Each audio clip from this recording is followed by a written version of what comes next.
Hello everyone dear students.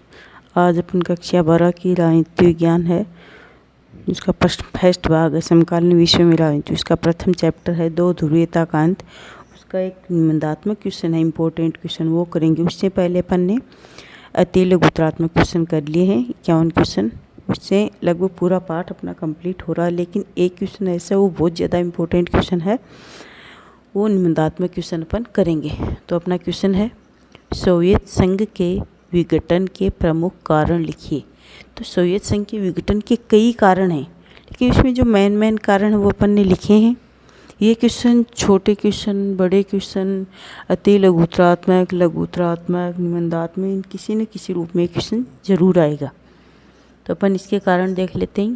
पहला कारण है हथियारों की दौड़।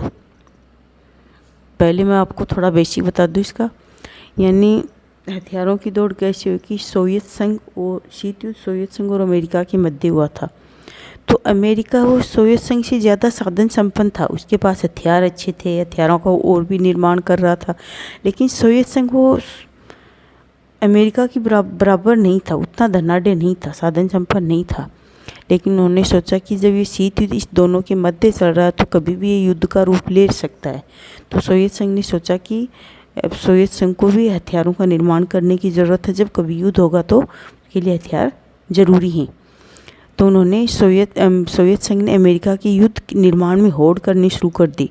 तो धीरे धीरे जो आम जनता की आवश्यकताओं की पूर्ति में जो खर्च किया जा रहा था, उनकी आवश्यकताओं की पूर्ति के लिए जो खर्च किया जा रहा था, वो खर्च यानी वो बजट उन्होंने हथियार निर्माण में लगाना शुरू कर दिया, जिससे धीरे धीरे देश की अर्थव्यवस्था पर विपरीत प्रभाव पड़ा और जनता है वो भी नर्वस हुई। क्योंकि जनता की बुनियादी आवश्यकताएं पूरी नहीं हो रही थी। ये है, और इससे देश की अर्थव्यवस्था पर भी इससे विपरीत प्रभाव पड़ा। यानी हथियारों की दौड़। सोवियत संघ ने अस्त्र शस्त्र निर्माण में अमेरिका की होड़ शुरू कर दी। वह अमेरिका की तरह अस्त्र शस्त्र पर बजट का बड़ा हिस्सा खर्च करने लगा, जिससे यहाँ की अर्थव्यवस्था खोखली हो गई। जो बजट आम जनता की बुनियादी आवश्यकताओं पर खर्च करना था, वो खर्च हथियारों पर किया, जिससे सोवियत संघ का विकास बाधित हुआ। ये है इसका प्रथम कारण और ये सबसे इम्पोर्टेंट कारण है। अगला कारण है सन 1979 ईस्वी में अफगानिस्तान पर आक्रमण। यानी सोवियत संघ की स्थिति, शीत युद्ध के दौरान सोवियत संघ की स्थिति खराब हो चुकी थी, उसके बावजूद भी सोवियत संघ ने सन 1979 में अफगानिस्तान पर आक्रमण किया। यानी सोवियत संघ के सैनिकों द्वारा सन 1979 में अफगानिस्तान में हस्तक्षेप किया। हस्तक्षेप क्या होता है? आक्रमण करना ही होता है। यानी उसमें दखलंदाजी की, आक्रमण किया, जिससे सोवियत संघ की अर्थव्यवस्था पर भी भारी बोझ पड़ा। यानी जब कोई देश, एक देश दूसरे देश पर आक्रमण करता है तो ये तो है नहीं सीधा आक्रमण करते हैं तो सैनिक शक्ति की भी ज़रूरत होती है, और वो सैनिक वो लड़ने के लिए, आक्रमण करने के लिए उसको हथियारों की भी ज़रूरत होती है। तो उस हथियारों के यानी अस्त्र शस्त्रों के निर्माण में या किसी दूसरे देश से खरीदे जाते हैं तो उस पर बहुत ज़्यादा खर्च होता है, और इसके अलावा और भी पैसे खर्च होते हैं। यानी आर्थिक दृष्टि से बहुत भारी बोझ पड़ता है एक देश के ऊपर जब दूसरे देश पर वो आक्रमण करता है। तो इस वजह से यानी अफगानिस्तान पर आक्रमण करने से सोवियत संघ पर आर्थिक बोझ पड़ा। उसकी अर्थव्यवस्था है, उस अर्थव्यवस्था खराब होगी। इसके अलावा अंतर्राष्ट्रीय स्तर पर सोवियत संघ की छवि खराब हुई। यानी एक देश दूसरे देश पर आक्रमण करता है तो अंतर्राष्ट्रीय स्तर पर भी तो उसकी जैसे भर्त्सना की जाती है, तो अंतर्राष्ट्रीय स्तर पर सोवियत संघ की छवि खराब हुई। यानी ये भाई जैसे सोवियत संघ की स्थिति है, वो देश की अर्थव्यवस्था वो दिन प्रतिदिन बिगड़ती जा रही है, वो अपने देश की आम जनता की आवश्यकताओं की पूर्ति नहीं कर रहा, फिर भी वो सोवियत संघ के द्वारा अफगानिस्तान पर आक्रमण किया जा रहा है। इस वजह से उसकी छवि ज़्यादा धूमिल हुई कि जो अपने आप को संभाल नहीं पा रहा, वो दूसरे देश के ऊपर क्या आक्रमण करेगा। वह अंतर्राष्ट्रीय स्तर पर सोवियत संघ को अलग थलग कर दिया गया, और अंतर्राष्ट्रीय स्तर पर सोवियत संघ की स्थिति हो, छवि खराब हो गई और उसको अलग थलग कर दिया। यानी अन्य राष्ट्रों से उनके संबंध टूट गए। अब अगला है अभिव्यक्ति की स्वतंत्रता का अभाव। अगला अपना जो अंतर है वो अभिव्यक्ति की स्वतंत्रता का अभाव, यानी नागरिकों को अपने विचार व्यक्त करने का अधिकार छीन लिया। वह जनता अपनी असहमति चुटकुलों व कार्टूनों में व्यक्त करते थे और इस मानवाधिकारों के उल्लंघन ने असंतोष को जन्म दिया। यानी सोवियत संघ में क्या है, पहले तो वहाँ जब शुरुआत हुई थी शीत युद्ध की, उसमें तो जनता की स्थिति बहुत अच्छी थी। वहाँ बेरोजगारी बहुत निम्न स्तर पर थी, वहाँ की शिक्षा व्यवस्था भी अच्छी थी, स्वास्थ्य सुविधाएं भी अच्छी थी, वहाँ हर चीज़ का उत्पादन होता था। एक सुई से लेकर आलपिन से लेकर बड़े बड़े कारों तक का उत्पादन निर्माण होता था। लेकिन धीरे धीरे उसकी स्थिति खराब हो गई। वहाँ भ्रष्टाचार, प्रशासन में भ्रष्टाचार पैदा हो गया, नौकरशाही का ज़्यादा बोलबाला हो गया, जनता की निम्न आवश्यकताओं पर भी ध्यान नहीं दिया जा रहा था। धीरे धीरे जनता को वो अभिव्यक्ति का अधिकार है वो भी छीन लिया कि जनता इसका विरोध भी नहीं कर सकी। वो अपना, यानी उनकी जब आवश्यकताओं की पूर्ति नहीं हो रही थी तो भी वो जनता सरकार का विरोध नहीं कर सकती थी, क्योंकि उनको अभिव्यक्ति का अधिकार छीन लिया गया। तो जनता के मन में जो भावनाएं थी, तो अपनी भावनाओं को प्रकट करने के लिए फिर उन्होंने चुटकुले बनाने शुरू कर दिए। कार्टूनों के माध्यम से चित्र बना करके जनता ने उस सरकार का विरोध करना शुरू किया, यानी अपनी भावनाओं का प्रदर्शन करना शुरू किया। और इसको जब किसी व्यक्ति के बोलने का अधिकार ही छीन लिया जाता है तो उसको वो एक तरह से उसके मानवाधिकारों का उल्लंघन है, क्योंकि व्यक्ति मानव होने के नाते अपने विचार तो प्रकट करेगा ही। और जब उसको विचार प्रकट करने का अधिकार ही छीन लिया जाता है तो वो एक तरह से मानवाधिकार का उल्लंघन माना जाता है। और धीरे धीरे इस प्रकार की गतिविधि से जनता में भारी असंतोष व्याप्त हो गया। अब अपना अगला कारण है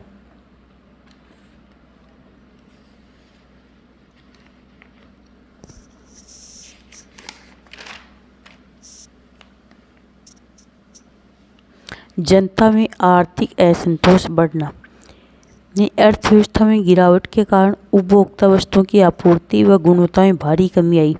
यानी धीरे धीरे जो सोवियत संघ है उसकी अर्थव्यवस्था कमज़ोर हो गई, क्योंकि उन्होंने अर्थव्यवस्था यानी अपने बजट का एक बड़ा हिस्सा उन्होंने अस्त्र शस्त्र निर्माण पर खर्च करना शुरू कर दिया गया। जो नौकरशाही था, प्रशासन था, वो भ्रष्ट हो गया। उसकी वजह से क्या अर्थव्यवस्था वो धीरे धीरे अर्थव्यवस्था जर्जर होती गई, अर्थव्यवस्था में गिरावट आती गई, जिससे उपभोक्ता वस्तुएं थी, जनता की निम्न आवश्यकताओं की पूर्ति नहीं हो पा रही थी, यानी उपभोक्ता की वस्तुओं की आपूर्ति नहीं हो पा रही थी। अगर जो आपूर्ति की जा रही थी तो उसकी गुणवत्ता में भी भारी कमी आई, यानी हल्की सामग्री जनता को उपलब्ध करवाई जा रही थी। तेल की कीमतों में गिरावट से राजस्व में कमी आई, यानी तेल की कीमतों में गिरावट आने से क्या है, जिसका निर्यात किया जा रहा था तो उसकी गिरावट आने से वो राजस्व कम हो गया। वो परिणाम स्वरूप जनता की बुनियादी आवश्यकताओं की पूर्ति नहीं हो पाई, जिससे जनता में आर्थिक असंतोष बढ़ा। यानी इन सभी बातों की वजह से जनता की जो निम्न आवश्यकताओं की पूर्ति थी वो नहीं हो पा रही थी। यानी जनता की खाद्यान्न आपूर्ति भी नहीं हो पा रही थी, खाद्यान्न का उत्पादन में बहुत कमी आई थी। तो इस वजह से जनता में भारी असंतोष पनपा। खाद्यान्न की आपूर्ति के लिए भारी मात्रा में खाद्यान्न आयात किया जाने लगा, जिससे देश के ऊपर वो आर्थिक दृष्टि से यानी अर्थव्यवस्था पर भारी पड़ा, क्योंकि दूसरे देश से किसी खाद्यान्न का आयात किया जाता है तो बदले में उसको अपने देश की पूंजी दूसरे देश यानी सोवियत संघ की पूंजी दूसरे देश में जाती है, तो वो भी वहाँ की अर्थव्यवस्था के लिए एक विपरीत प्रभाव पड़ा। अगला पॉइंट है जनता में राजनीतिक असंतोष बढ़ना। यानी जनता थी वो, जो सोवियत संघ में पार्टी थी, एक ही पार्टी थी, कम्युनिस्ट पार्टी। कौन सी पार्टी थी? Communist party. जैसे यानी जिस देश में एक पार्टी होती है, एक उसी पार्टी की सरकार होती है, दूसरी पक्ष में कोई पार्टी नहीं है, तो उसको बोलते हैं एक पक्षीय पार्टी या एक दलीय पार्टी। और जिस देश में दो पार्टियां होती हैं उसको द्विदलीय पार्टी या द्विदलीय सरकार यानी द्विदलीय प्रणाली। और जिस देश में बहुत से दल होते हैं, जैसे भारत में है, दो से अधिक दल हैं, बहुत से नहीं, दो से अधिक दल होते हैं, उसको द्विदलीय प्रणाली कहा जाता है। तो सोवियत संघ में क्या था? एक दलीय प्रणाली, यानी एक ही पार्टी का बोलबाला था और उसी की सरकार रहती थी और कई वर्षों से वही पार्टी चली आ रही थी। लगभग कम्युनिस्ट पार्टी ने 72 वर्षों तक वहाँ शासन किया था। तो एक ही पार्टी थी, तो वो पार्टी धीरे धीरे मनमाना करने लगी और जनता में उसके मनमानेपन से जनता में असंतोष पैदा हुआ। यानी सोवियत संघ में एक पक्षीय पार्टी का प्रभुत्व था, यानी कम्युनिस्ट पार्टी का शासन था। कितने वर्षों तक रहा कम्युनिस्ट पार्टी का शासन? लगभग 70 वर्षों तक। और सत्ता में केंद्रीकरण था, यानी जो सत्ता थी, शासन व्यवस्था थी, वो एक ही जगह केंद्रित थी। और वहाँ जो शासन तंत्र में जो मेन व्यक्ति थे, उन्हीं को शासन प्रक्रिया से उन्हीं का हित होता था। जनता के हित पर, जनता की भावनाओं पर धीरे धीरे ध्यान देना एकदम बिल्कुल बंद कर दिया गया।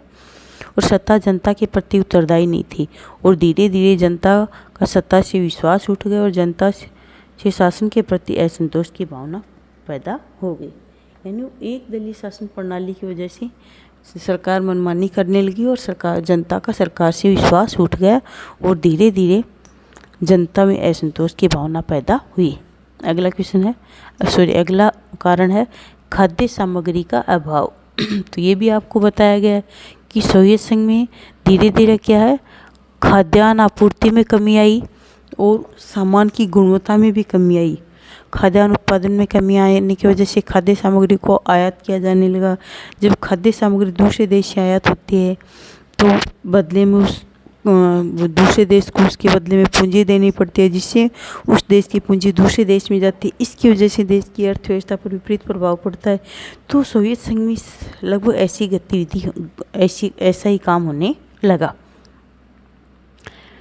इसका कारण है कि सोवियत संघ की अर्थव्यवस्था सन 1980 के दशक तक धीमी गति से चल रही थी। ये अपन ने पढ़ाया था कि सोवियत संघ की अर्थव्यवस्था वो 1980 के दशक तक धीमी गति से चल रही थी और उसके बाद इसकी अर्थव्यवस्था में एक तरह से वो 1980 के दशक के मध्य में मिखाइल गोर्बाचोव को राष्ट्रपति बनाया गया था, कम्युनिस्ट पार्टी का महासचिव बनाया गया था। उन्होंने जनता को ये तो आश्वासन दिया था कि वो इसमें सुधार करेंगे, लेकिन उसके बाद भी सुधार नहीं हो पाया। 1980 के दशक तक धीमी गति से चल रहा था और जिसमें औद्योगिक उत्पादन में गिरावट व उपभोक्ता वस्तुओं की कमी, यानी उद्योगों के उत्पादन है वो भी कम होने लगा और जो उपभोक्ता की वस्तुएं हैं उसमें भी कमी आ गई और उसकी गुणवत्ता में भी कमी आ गई। खाद्यान्न का आयात साल दर साल बढ़ता गया। आयात से बजट पर विपरीत प्रभाव पड़ा, अर्थव्यवस्था कमजोर हुई। यानी बजट पर विपरीत प्रभाव कैसे पड़ा? यानी जब आयात करते हैं दूसरे देश से तो उस आयात के बदले में पैसे देने पड़ते हैं, यानी अपने देश सोवियत संघ की पूंजी दूसरे देश में जाने लगी और जब दूसरे देश में जाती है तो उस देश की अर्थव्यवस्था उसके ऊपर विपरीत प्रभाव पड़ता है। यानी जिस पूंजी का काम वो अपने देश में काम में लेता, अपने औद्योगिक व्यवस्था सुधारने में लेता, वो पूंजी दूसरे देश में जाने लगी। अब अगला पॉइंट है गणराज्यों में राष्ट्रवाद का उदय। ये एक सबसे, एक तो अस्त्र शस्त्र का निर्माण का एक ये कारण है, इसको तात्कालीन कारण बोला जाता है। तात्कालीन कारण का मतलब होता है कोई ऐसा कारण होना, उस कारण के जस्ट बाद नई घटना हो जाना। जो कारण होता है उस कारण के जस्ट बाद वो घटना हो जाती है, उसको तत्कालीन कारण बोला जाता है। तत्कालीन का मतलब तत्कालवाद, यानी जो कोई भी कारण होता है उस कारण के तत्काल बाद, यानी वो घटना घटित हो जाती है तो वो उस घटना का तात्कालीन कारण होता है। तो क्या है, जनता यानी गणराज्य में राष्ट्रवाद का उदय हो गया। इन सब बातों को तो झेलते आ ही रहे थे वहाँ की आम जनता हो, लेकिन इसके बाद जनता में क्या धीरे धीरे राष्ट्रवाद की भावना इतनी ज़्यादा प्रबल हो गई कि जनता अपने आप को रोक नहीं पाई। उसमें ये भावना घर कर गई कि वो जैसे तैसे करके वो अपने गणराज्यों को स्वतंत्र कराए। और इसमें सबसे ज़्यादा मैन था रूस, जॉर्जिया, बाल्टी गणराज्य। इसमें बाल्टी गणराज्य में था एस्टोनिया, लताविया, लिथुआनिया व अन्य विभिन्न गणराज्य। इसके अलावा भी अन्य विभिन्न गणराज्य थे। ये तो मैन थे, इसके अलावा अन्य विभिन्न गणराज्य थे और इन गणराज्यों में राष्ट्रवाद की भावना उदय हो गई। यहाँ की जनता में ये हुआ कि अब कम्युनिस्ट पार्टी से अपन अलग होकर अपने राष्ट्रों को स्वतंत्र करें और अपना स्वतंत्र अस्तित्व बनाए। और इस भावना की वजह से उसमें वो जनता है वो एकदम विपरीत खड़ी हो गई और ये गणराज्य अपनी संप्रभुता की मांग करने लगे और ये केंद्रीय सत्ता से अलग होना चाहते थे, जिससे सोवियत संघ का खंडन हुआ। अब अगला पॉइंट है मिखाइल गोर्बाचेव की सुधार नीतियों में की असफलता। यानी मिखाइल गोर्बाचेव को कब बनाया गया था कम्युनिस्ट पार्टी का महासचिव? वैसे तो आता है कि 19 किताब में तो अपने कि 1980 के दशक के मध्य में, लेकिन है इसका आंसर है, सही डेटा देखी जाए तो इसका आंसर है मार्च 1985 में, ये शायद 25 मार्च है, मार्च 1985 में मिखाइल गोर्बाचेव को कम्युनिस्ट पार्टी का महासचिव बनाया गया और मिखाइल गोर्बाचेव सोवियत संघ के अंतिम राष्ट्रपति भी कहे जाते हैं। तो मिखाइल गोर्बाचेव है, इन्होंने कमान संभाली और इन्होंने जनता को आश्वासन दिया कि ये सोवियत संघ की सरकार में ज़रूर सुधार करेंगे और जनता की आवश्यकताओं की पूर्ति करेंगे और देश का विकास करेंगे। तो जनता ने इनकी बात को मान लिया और जनता में ये हुआ कि हाँ ये सुधार करेंगे। लेकिन धीरे धीरे क्या हुआ कि ये धीरे धीरे अपने हिसाब से विकास कर रहे थे, क्योंकि भाई उसकी सोवियत संघ की स्थिति बहुत ज़्यादा ख़राब हो गई, तो बहुत ज़्यादा गिर चुका था। तो ऐसे देश को धीरे धीरे संभाला जाता, धीरे धीरे ऊपर लाया जाता, उसको पट्टी पर लाने में टाइम लगता है। लेकिन जनता क्या है, जनता धैर्य खो बैठी। जनता ने कहा कि जो मिखाइल गोर्बाचेव जो सुधार कर रहे हैं, बहुत धीरे गति से सुधार कर रहे हैं, इसको तेज़ गति से सुधार करना चाहिए, जिससे जनता की आवश्यकताओं की पूर्ति जल्दी से जल्दी हो। इसके अलावा मिखाइल गोर्बाचेव ने सोवियत संघ में सुधार के लिए पश्चिमी देशों के साथ संबंध बनाने शुरू किए। क्यों? क्योंकि इन्होंने देखा कि पश्चिमी देशों की अर्थव्यवस्था पूंजीवादी अर्थव्यवस्था और पूंजीवादी अर्थव्यवस्था अपनाकर उस देशों में अच्छा खासा सुधार हो रहा है, विकास हो रहा है। तो उन्होंने भी सोचा कि पूंजीवाद को अपनाया जाएगा। तो उससे पहले उन्होंने सोचा कि पश्चिमी देशों के साथ संबंध बढ़ाना ज़्यादा अच्छा है। यानी सोवियत संघ और इसके अमेरिका के मध्य तनातनी थी, तो इससे तो सुधार हुआ ही नहीं। तो इन्होंने सोचा कि पश्चिमी देशों के साथ वो आपस में तनाव की भावना होने के बजाय उसके साथ संबंध सुधारना ज़्यादा बेटर रहेगा।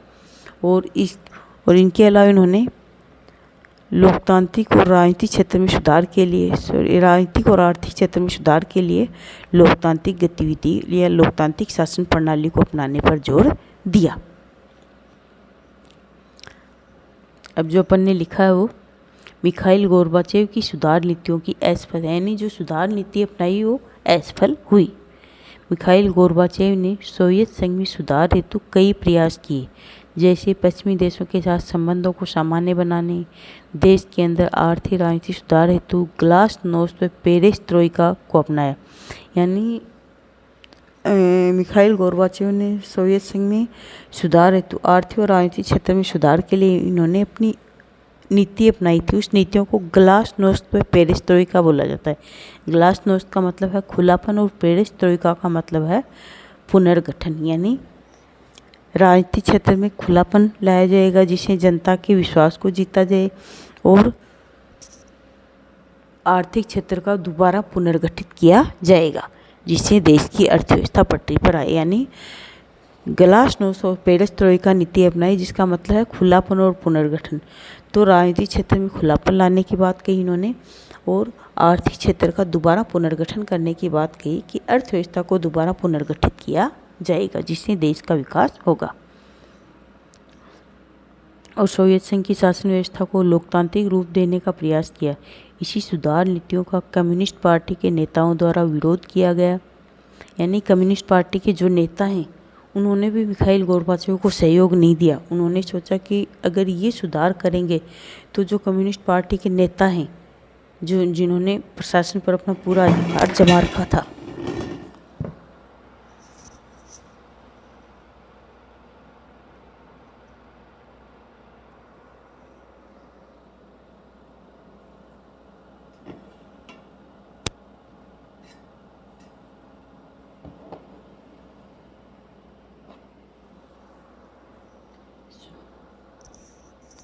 सॉरी बेटा, बीच में हाथ से छूट गया था, रिकॉर्डिंग नहीं हो पाई 5 सेकंड की। यानी क्या चल रहा था अपना कि इन्होंने कम्युनिस्ट पार्टी के नेता इन्होंने भी मिखाइल गोर्बाचेव को सहयोग नहीं दिया। क्यों नहीं दिया? क्योंकि ये खुद प्रशासन में भ्रष्टाचार अपना रहे थे और ये क्या खुद का हित देख रहे थे। आम जनता से इनको कोई मतलब नहीं था। और मिखाइल गोर्बाचेव आम जनता की सुधार के लिए कार्य करने लगे, तो इनको ये लगा कि अगर मिखाइल गोर्बाचेव इसमें सुधार की नीति अपनाएगा तो जो इसको खुद को हित हो रहा, जो भ्रष्टाचारी अपना रहे थे वो जाती रहेगी और इसका खुद को जो फायदा हो रहा वो फायदा नहीं होगा, जो गिने चुने लोगों को फायदा हो रहा था वो नहीं होगा। और गोर्बाचेव धीमी गति से कार्य कर रहे थे, जनता भी धैर्य खो बैठी हुआ, गोर्बाचेव को किसी का समर्थन नहीं मिला। वो गोर्बाचेव की नीति ऐसी, यानी गोर्बाचेव को किसी भी व्यक्ति का समर्थन नहीं मिला। जो ये सुधार के लिए जो नीतियाँ अपना रहे थे तो इनको किसी ने सहयोग नहीं किया, यानी और धीरे धीरे जो जनता को इन्होंने विश्वास दिलाया तो जनता का भी विश्वास टूट गया। अगला है पूंजीवादी व्यवस्था का आकर्षण, यानी सोवियत संघ की जनता को ये बताया जा रहा था कि इनकी जो समाजवादी अर्थव्यवस्था है वो पूंजीवाद से कहीं ज़्यादा बेटर है। समाजवाद में ज़्यादा से ज़्यादा जनता की समानता पर ध्यान दिया जाता है, समाज के सभी लोगों के विकास पर ध्यान दिया जाता है। इसमें ये कोई व्यक्ति है, सभी व्यक्तियों की बुनियादी आवश्यकताओं की पूर्ति होती है। यानी ये बताया गया कि इनकी जो समाजवादी अर्थव्यवस्था है सोवियत संघ की, वो पूंजीवादी अर्थव्यवस्था से कहीं ज़्यादा बेहतर है। तो जनता ने ये सोचा कि समाजवादी अर्थव्यवस्था वो पूंजीवाद से बहुत ज़्यादा बेहतर है। और जब सोवियत संघ सन 1945 में इनके मध्य शीत युद्ध हुआ, उस समय यहाँ की अर्थव्यवस्था ठीक चल रही थी, लेकिन धीरे धीरे जो हथियारों की होड़ में चलना शुरू कर दिया सोवियत संघ, उसके बाद इसकी अर्थव्यवस्था खराब हुई थी। अपन ने जो लिखा वो देखो कि सोवियत संघ के आम नागरिकों में जागरूकता बढ़ने से वे अपनी राज्य व्यवस्था और पश्चिमी देशों की राज्य व्यवस्था के बीच अंतर को समझने लगे। यानी पहले तो सोवियत संघ की जनता को भड़काया गया था कि समाजवादी अर्थव्यवस्था पूंजीवाद से बेहतर है, लेकिन जैसे जैसे उसकी जागरूकता बढ़ी तो उन्होंने देखा कि पूंजीवादी देश हैं, उनकी अर्थव्यवस्था तीव्र गति से विकास कर रही है, वहाँ की जनता भी परेशान नहीं है, और सोवियत संघ की अर्थव्यवस्था वो धीमी गति से विकास कर रही है, एक तरह से वो ठहर सी गई है, यानी अर्थव्यवस्था तहस नहस हो गई है। तो उन्होंने इनके मध्य अंतर किया, पूंजीवाद और समाजवाद के मध्य अंतर किया और इस अंतर को समझने लगे। और तो उन्होंने पाया कि पूंजीवाद व्यवस्था वो समाजवाद से ज़्यादा बेहतर है। जो इनको बताया गया उससे उसके बजाय पूंजीवाद ज़्यादा बेहतर है, और इनके जो राजनीतिक और मनोवैज्ञानिक रूप से इनको भारी धक्का लगा। यानी आम नागरिकों को बताया गया कि अपनी राज्य व्यवस्था पश्चिमी देशों से बेहतर है, लेकिन सोवियत संघ पिछड़ चुका और जिससे नागरिकों को राजनीतिक और मनोवैज्ञानिक रूप से धक्का लगा। और पूंजीवादी अर्थव्यवस्था की सफलताओं को देखकर नागरिकों का पूंजीवाद की ओर आकर्षण बढ़ा। यानी क्यों बढ़ा पूंजीवाद की ओर आकर्षण? यानी इन्होंने देखा कि पूंजीवादी अर्थव्यवस्था वो समाजवाद से ज़्यादा बेटर है, तो धीरे धीरे इनका समाजवाद से इसका विश्वास हटता गया और पूंजीवाद की तरफ इसका आकर्षण बढ़ता गया। अब अगला क्वेश्चन है, प्रशासनिक तंत्र में भ्रष्टाचार व्याप्त होना। यानी क्या हुआ, वहाँ क्या था कि प्रशासनिक तंत्र था, वहाँ उसमें ही भ्रष्टाचार पैदा हो गया। यानी प्रशासन था वो भी एक पार्टी एक ही थी, कम्युनिस्ट पार्टी थी, तो उसी का ही प्रशासन था। नौकरशाही थे, वो भी उसी के अनुसार ही काम करते थे। तो धीरे धीरे क्या है, उसके प्रशासन में भ्रष्टाचारी फैलने लगी, रिश्वतखोरी भ्रष्टाचार ये फैलने लगा। जनता की आवश्यकताओं पर ध्यान नहीं दिया जाता था। सब जो बजट जो होता था वो सारे जो नौकरशाही व्यक्ति या नेता हैं वो ही खा जाते थे। वो अपना यानी अपनी रोटी सेकते थे, जनता से उनको कोई मतलब नहीं था। तो जनता भी धीरे धीरे जागरूक हुई, तो जनता भी इस बात को समझने लगी। यानी प्रशासन में भ्रष्टाचार बढ़ने लगा, नौकरशाही का शिकंजा कसता चला गया, भाई भतीजावाद बढ़ने लगा। यानी अपनी अपनी रोटी सेकना यही होता है, यानी अपने अपने लोगों का हित करना। और पार्टी और जनता के प्रति उदासीन हो गई, यानी जनता से के प्रति तो एकदम उदासीन हो गई, जनता की तरफ उन्होंने कोई ध्यान नहीं दिया और खुद के हित में काम करने लगी, जिससे जनता का असंतोष बढ़ता गया। वह शासन में खुलेपन का भी अभाव था और शासन में किसी प्रकार का खुलापन नहीं था। यानी जनता को कुछ भी नहीं पता था कि प्रशासन में क्या चल रहा है, सरकार क्या कर रही है, किसके हित के लिए कार्य कर रही है, कितना बजट पास किया जा रहा है, कहाँ कहाँ खर्च किया जा रहा है, किसको क्या लाभ हो रहा है। यानी जनता के सामने किसी भी चीज़ को नहीं रखा जाता था, जिससे और ज़्यादा जनता में धीरे धीरे असंतोष की भावना पैदा हुई। इसके अलावा 3-4 पॉइंट और हैं अन्य कारण में, जिसमें आप अपने हिसाब से 1-2 लाइन लिख देना, मैं आपको समझा देती हूँ। मैंने ओनली पॉइंट लिखे हैं। वो है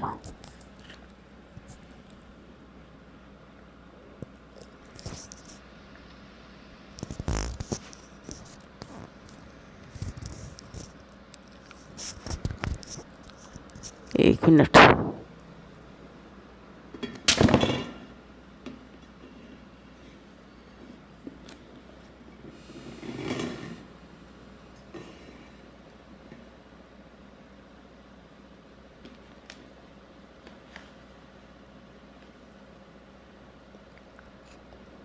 यानी अन्य कारण है उत्पादन व प्रौद्योगिकी के मामले में पश्चिमी देशों से पिछड़ जाना। यानी उत्पादन और प्रौद्योगिकी के जो भी साधन थे पहले तो पश्चिमी देशों से इनकी स्थिति, यानी उत्पादन हर चीज़ का होता था लेकिन गुणवत्ता के मामले में पश्चिमी देशों से पहले भी पिछड़े हुए थे। पश्चिमी देशों की व्यवस्थाएं ज़्यादा बेहतर होती थी और अब ये पश्चिमी देशों से और ज़्यादा पिछड़ चुके हैं। यानी उत्पादन भी पश्चिमी देशों से कम होता था, खाद्यान्न सामग्री का आयात करती थी, खाद्यान्न आपूर्ति हो ही नहीं पा रही थी और उत्पादन में गिरावट आई और गुणवत्ता में भी भारी कमी आई। तो उत्पादन और प्रौद्योगिकी के मामले में पश्चिमी देशों से पिछड़ गए थे। अगला पॉइंट है कम्युनिस्ट पार्टी के प्रति अविश्वास। यानी वहाँ एक ही पार्टी थी कम्युनिस्ट पार्टी, तो धीरे धीरे जनता में एक ही पार्टी थी और उसमें खुलापन नहीं था, तो धीरे धीरे जनता में कम्युनिस्ट पार्टी के प्रति अविश्वास हो गया। कम्युनिस्ट पार्टी का निरंकुश होना, यानी कम्युनिस्ट पार्टी वो निरंकुश हो गई, उसे उनको जनता से कोई मतलब नहीं था। सत्ता का केंद्रीकरण, यानी सत्ता वो भी पूरी एक ही जगह थी, प्रांतों में स्थानीय को इस प्रकार की कोई अलग सत्ता नहीं थी, एक ही जगह थी सत्ता। यानी सत्ता वो एक जगह सत्ता होती है उसको केंद्रीकरण बोला जाता है। 5वां पॉइंट है पूर्वी यूरोप के पिछड़े देशों के विकास पर खर्च करना। यानी पूर्वी जब शीत युद्ध हुआ था सोवियत संघ और अमेरिका के मध्य, तो पश्चिमी देशों को अमेरिका के द्वारा तो पश्चिमी देशों को समर्थन दिया गया, पश्चिमी देशों को अपने समर्थन में लिया गया और सोवियत संघ के द्वारा पूरी यूरोप के देशों को सहयोग करके उनको अपनी गुट में शामिल किया गया। और उसको सहयोग करने का मतलब यही था कि वो ज़्यादा से ज़्यादा सोवियत संघ के गुट में शामिल हो जाए। तो ऐसे सीधे तो कोई शामिल होता नहीं है, तो जो पिछड़े देश थे जिसकी आर्थिक स्थिति से जो कमज़ोर थे उन देशों को आर्थिक सहयोग देना शुरू किया। और आर्थिक सहयोग देने का मतलब यही था कि उसको अपने गुट में शामिल करना। तो जब उनको आर्थिक सहयोग दिया तो देश की अर्थव्यवस्था के ऊपर उसका विपरीत प्रभाव पड़ा, यानी देश को उसके लिए बहुत अपना बजट खर्च करना पड़ा। तो वो भी एक देश के अर्थव्यवस्था पर एक विपरीत प्रभाव पड़ा। तो अपने सोवियत संघ के विघटन के 10 कारण किए हैं बड़े बड़े इम्पोर्टेंट। इसके अलावा 5 कारण और हैं। आपको ये 5 कारण है ये भी बड़े पॉइंटों में लिखना। इनके अंदर भी जो मैंने बताया उस हिसाब से लिख देना चाहिए, 2-2 लाइनें लिख देना बीच में, लेकिन इनको पॉइंटों में लिखना है और बहुत अच्छे से साफ सुथरा करना है। पॉइंट बनाओ, उसके अंडरलाइन करो, उसको ब्लैक पेन से लिख के उसके अंडरलाइन करो, जिससे कॉपी चेक करने वाले का ध्यान उस पर जाए। वो पूरी कॉपी बहुत कम पढ़ते हैं, पूरा पढ़ ही नहीं पाते, लेकिन जब आपका लिखा हुआ बहुत साफ़ सुथरा होता है, एडिंग डाल के आपने किया है, उसके नीचे अंडरलाइन किया है, तो अगले का ध्यान जरूर जाएगा। इसके अलावा आपने कहीं डेटा लिखा है, जैसे सन 1979 में अफगानिस्तान पर आक्रमण, उसकी 1985 में मिखाइल गोर्बाचेव सोवियत संघ के राष्ट्रपति बने थे या कम्युनिस्ट पार्टी के महासचिव बने थे, इस प्रकार के बीच में कोई डेटा आता है या बीच में कोई इम्पोर्टेंट नाम आता है तो उसके नीचे अंडरलाइन करो। अंडरलाइन करने का मतलब ये है कि कॉपी चेक करने वाले का ध्यान उसमें जाएगा और उसमें ध्यान जाएगा तो 2-4 बार देखेगा तो उसको ये लगेगा कि हाँ भी बच्चा वो इंटेलिजेंट बच्चा है, उसने बहुत अच्छे तरीके से किया है,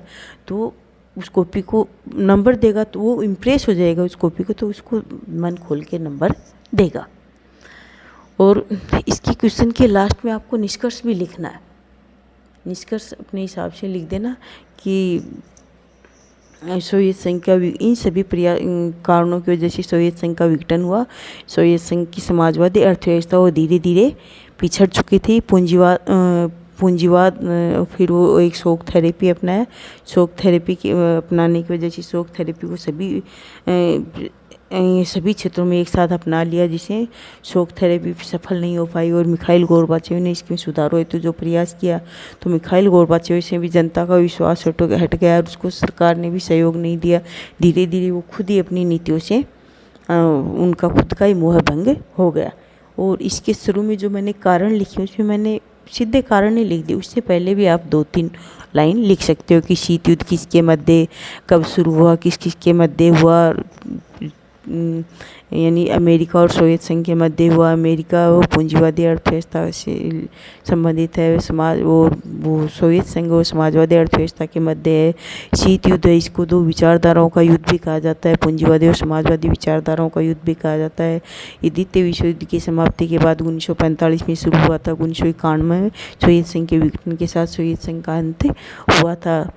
और शीत युद्ध यानी द्वितीय विश्व युद्ध में मित्र राष्ट्रों की विजय हुई थी और इसमें दो महाशक्तियाँ उभर कर सामने आई और उसके मध्य शीत युद्ध शुरू हुआ था। तो इससे पहले शुरू में थोड़ा सारांश लिखना भी ज़रूरी है और लास्ट में निष्कर्ष लिखना भी ज़रूरी है, जिससे इस ऐसे क्वेश्चन का बहुत ज़्यादा इम्प्रेस होता है। तो अपना ये टॉपिक हो गया। इसके अलावा और भी कई क्वेश्चन बनते हैं, वो अब और क्वेश्चन आप कर लेना। मैंने जो इम्पोर्टेंट थे वो बता दिए। अब नेक्स्ट क्वेश्चन, अगला पार्ट के क्वेश्चन अपन करेंगे।